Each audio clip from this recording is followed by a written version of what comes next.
When my sister Claire showed up unannounced, I knew something was off.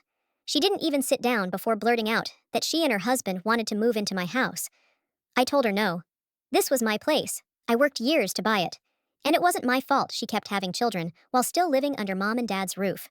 She stepped close, almost daring me to flinch, and said I didn't deserve the house because I was single and childless. According to her, she needed it more.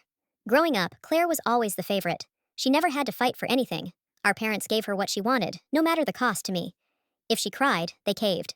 If I complained, I was told to be the bigger sister. I still remember when I saved up for months to buy myself a guitar.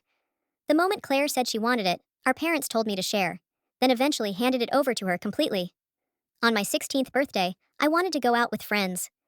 Claire threw a tantrum because she didn't like being left behind, so my parents canceled my plans and threw her a party instead. That was my whole childhood.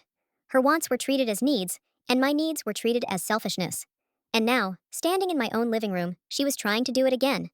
I laughed right in her face. I deserve it because I earned it, I told her. Claire started yelling that I didn't need all this space, that it was wasted on me, and that I should do the right thing and hand it over. I shot back that she hadn't even offered to pay rent. If I let her move in, I'd still be stuck covering the mortgage while losing my own home. Claire snapped that she shouldn't have to pay because her family came first, and that our parents had already agreed I'd let her have it. That set me off. I told her mom and dad had no authority over what was mine. Just then, they walked in with her husband, backing her up. They surrounded me, repeating the same line over and over. Just do it for Claire. I told them all they had no say in my life or my house, and that if they didn't leave, I'd call the cops. That's when Claire screamed that she was pregnant again and I couldn't do this to her. I told her she was delusional. I wasn't doing anything to her. She was just trying to take advantage of me. I owed her nothing. When I added that she had always treated me with zero respect, and I didn't care how many kids she had, she snapped. She lunged at me, landed a slap across my cheek, and tried to come at me again. Her husband had to hold her back as she kicked and screamed, demanding to be let go so she could teach me a lesson. Luckily, my phone had been recording the whole thing. I held it up and told them I'd call the police and press charges if they didn't leave immediately. That finally made them pause. As they stormed out, my mother glared at me and said I had a week to come to my senses. I told her I wouldn't, and that they weren't welcome back. Claire left crying hysterically, and my mother's parting shot was, "You'd better do this for your sister." I stood there, cheek throbbing, but I didn't waver. For the first time in my life, I didn't fold.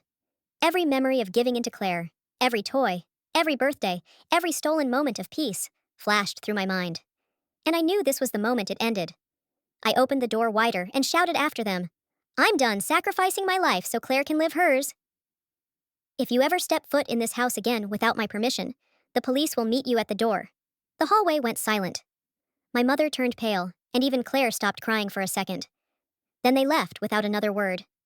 I closed the door, locked it, and for the first time in years, I felt free. It wasn't just about the house. It was about finally breaking the chain of always giving in. They could scream, guilt trip, and demand all they wanted, but I had drawn my line in stone. This time, Claire wouldn't win, and she never would again. Sometimes family will mistake your kindness for weakness, and your silence for consent. But there comes a time when you must stand your ground and protect what's yours. Saying no isn't cruel, it's survival. If you've ever been in a similar situation, know this. You don't owe your peace, your home, or your life to anyone who refuses to respect you. Thank you for listening to this story. If it resonated with you, please like, share, and subscribe. It helps us bring more stories like this to life. And remember, setting boundaries isn't selfish, it's strength.